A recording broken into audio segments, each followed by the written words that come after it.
Dua ikan diletakkan di dalam akuarium berbentuk kubus. Rusuk kubusnya itu 40 cm, berisi air seperti pada gambar berikut. Tentukan A. Tekanan hidrostatis ikan A, B. Tekanan mutlak ikan B, dan C. Perbandingan tekanan hidrostatis ikan A dan ikan B. Nah, gini, untuk yang A gampang. Untuk yang A, tekanan hidrostatis yang dialami ya, tekanan hidrostatis oleh ikan A itu kan rumusnya kan Rho kali G dikalikan dengan HA. Ingat ya, H di sini itu bukan ketinggian, bukan diukur dari bawah, ingat. Jadi H itu adalah kedalaman. Nah, karena kedalaman berarti diukur dari permukaan fluida, permukaan fluida.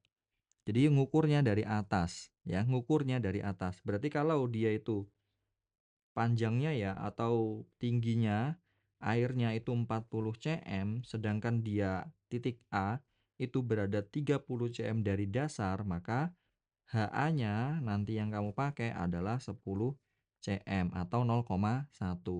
Jadi di sini 1000, ingat ya, Rho air itu 1000 kilogram per meter pangkat 3. Jadi di sini kita tulis 1000 dikalikan 10 dikalikan dengan 0,1. Hasilnya 1000 Pascal. Itu untuk yang A. Untuk yang B, di sini yang ditanyakan adalah bukan tekanan hidrostatis tapi mutlak. Apa sih Kak maksudnya?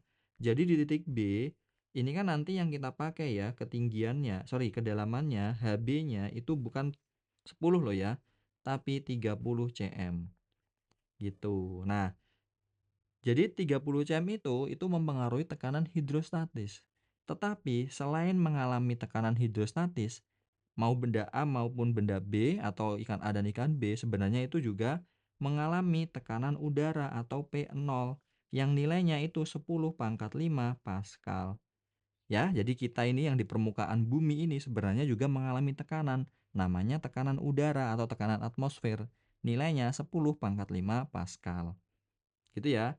Jadi kalau tekanan mutlak itu kita anggapnya adalah tekanan total, yaitu tekanan atmosfer ditambah dengan tekanan hidrostatis yang dialami oleh benda B. Jadi di sini kita tulis P0 ditambah dengan Rho kali G dikalikan dengan HB atau kedalaman B.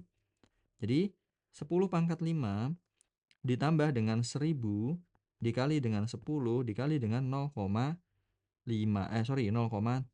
maka sama dengan 100.000 ditambah dengan 3.000.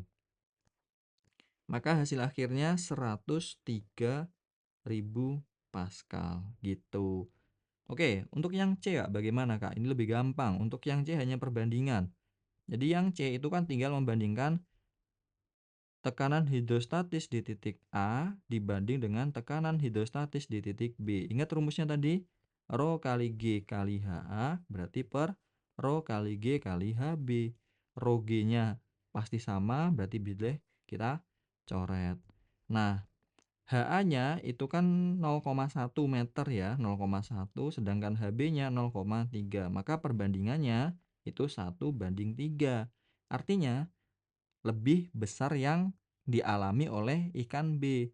Artinya semakin dalam posisi benda, ingat ya, semakin dalam posisi benda dari permukaan fluida, maka dia akan mengalami tekanan hidrostatis yang lebih besar. Gitu.